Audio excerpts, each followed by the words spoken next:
الرحمن الرحیم، ایک ہی بات دو لفظوں میں، جس کی رحمت کی کوئی حد نہیں ہے. اور یہ اس کی رحمت ہی ہے نا جو قرآن خود کہتا ہے کہ اس کی رحمت ہی ہے جو انہیں پار لگاتی ہے. رحمت کا سپر لیول ہے، ہائیسٹ لیول ہے کہ وہ رب جو رحیم ہمیشگی کا اس میں سیگا آتا ہے، اور رحمانیت میں یہ مبالغے کا سیگا آتا ہے کہ وہ حد و بے حد و حساب رحمتیں لیے ہوئے.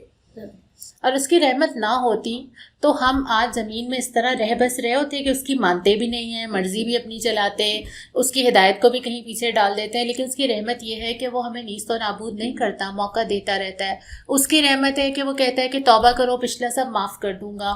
اس کی رحمت ہے کہ آج رمضان میں ہم روزہ رکھ پا رہے ہیں، یا اس کی رحمت ہے کہ وہ ہمیں قرآن اٹھانے کا موقع دے رہا ہے. اور علماء یہ لکھتے ہیں کہ رحمان جو صفت ہے وہ دنیا کے لیے ہے، اور رحیم جو صفت ہے اللہ رب العالمین کی وہ آخرت کے لیے ہے، کیونکہ آخرت تو ہمیشہ رہنے والی چیز ہے. مالک یوم الدین، یعنی کہ اتنی طاقت اس کے پاس ہے، اتنی رحمت وہ معاملہ کر رہا ہے کہ تمہیں چھوٹ دے رہا ہے، ہدایت بھی دے رہا ہے، چھوٹ بھی دے رہا ہے. لیکن یہ نہ بھولو کہ ایک دن تمہیں اس کے سامنے آنا ہے جو اس دن کا مالک ہے، جس دن تمام چیزوں کا بدلہ دیا جائے گا. بالکل، اسی لیے بار بار پڑھائی جا رہی ہے کہ یہ نہ بھولو کہ تمہارا انجام کہاں ہے، تمہیں پلٹ کے کس کی جانب جانا ہے، اور کل کو کھڑے کس کے سامنے ہونا ہے. مالک یوم الدین رحمان الرحیم کے بعد آیا ہے نا، یعنی اللہ کی رحمت اتنا بھی بے خوف نہ کر دے کہ تم یہ بھول جاؤ کہ تمہیں نام اعمال کا حساب نہیں دینا. یہ بھی ایک طرح کا دوسرے انتہا پر ہے رویہ کہ آپ یہ رکھتے ہیں کہ اچھا اللہ تعالیٰ تو رحمت کا معاملہ کرنے والا ہے، تو ہمیں وہ جواب دے کے احساس ہی کہیں دور چلا جاتا ہے. تو اللہ تعالیٰ جہاں رحمان ہے وہیں اللہ تعالیٰ قہار بھی ہے.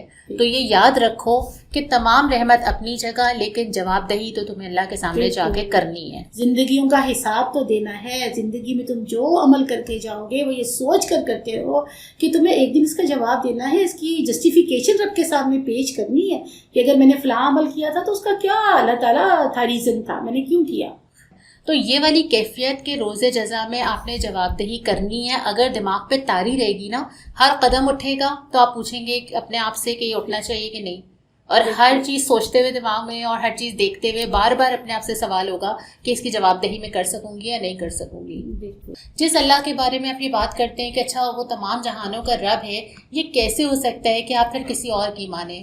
یہ کیسے ہو سکتا ہے کہ آپ کسی اور سے مانگیں؟ ہم سے ہی کہا جاتا ہے تم بولو ایاک نعبد و ایاک نستعین، صرف تیری عبادت کرتے ہیں اور صرف تجھ سے مدد مانگتے ہیں، اور صرف تیرے ہی غلام ہیں. جو عبد ہے وہ غلامی کس میں آتا ہے؟ اچھا ویسے ہم اب جب سنتے ہیں نا، میں اگر کسی سے پوچھوں کہ عبادت کیا ہوتی ہے تو وہ سب سے پہلے بتائے گا نماز، روزہ، حج، زکوٰۃ. بالکل. اور یہ جو اس کے اندر معنی اور مفہوم چھپا ہوا ہے نا عبد کے اندر، غلامی کا، اگر ہم غلامی پہ تھوڑا سا بھی غور کر لینا، مجھے لگتا ہے بندے کو اپنی حیثیت اور رب کی حقیقت بڑی وضاحت کے ساتھ سمجھ میں آنی شروع ہو جاتی ہے. اس میں یہ ہوتا ہے نا کہ سب سے پہلے تو آپ اپنے آپ کو سرنڈر کرتے ہیں، اپنی رائے کو اٹھا کے سائڈ پہ رکھ دیتے ہیں، پھر آپ پوچھتے ہیں بتائیے ہمیں کیا کرنا ہے نا، ہمیں بتائیں کام کیا ہے. اللہ تعالیٰ بھی یہ چاہتا ہے کہ وہ تمہیں سب کچھ دے رہا ہے. اب تم اپنے آپ کو اس دائرے کے اندر جو اللہ کی بتائی ہوئی حدود ہے ان کے اندر رکھتے ہوئے اللہ سے پوچھو کہ مجھے کیا کرنا چاہیے. غلام کی اپنی سوچ نہیں ہوتی، ذرا غور کریں تو یہ سمجھ میں باتیں آ رہی ہیں نا کہ غلام کی اپنی کوئی مرضی نہیں ہوتی، اس کی اپنی سوچ نہیں ہوتی، اس کے اپنے گولز نہیں ہوتے. صرف اور صرف جو اللہ تعالیٰ نے اس کے لیے طریقے بنا رکھے ہیں، جو قوانین بنا رکھے ہیں، جو اللہ رب العالمین نے احکامات دے رکھے ہیں، اسی کے مطابق زندگی گزارنے کا نام غلامی ہے. اور یہ نہیں ہوتا کہ آپ کیا، کیوں، کیسے، پہلے مجھے سمجھ میں آئے، مطلب پھر آپ اپنے آپ کو تو ایک طرف کر دیتے ہیں، پھر تو آپ سے آرڈرز لیتے ہیں. اور یہ نہیں کہتے ہم کہ اتنی سمجھ میں آ رہی ہے نا بات، بس اتنا ہی میں چلوں گی، اتنی غلامی کروں گی اور باقی میں اپنی مرضی کروں گی. نہیں، یہ کمپلیٹ سرنڈر.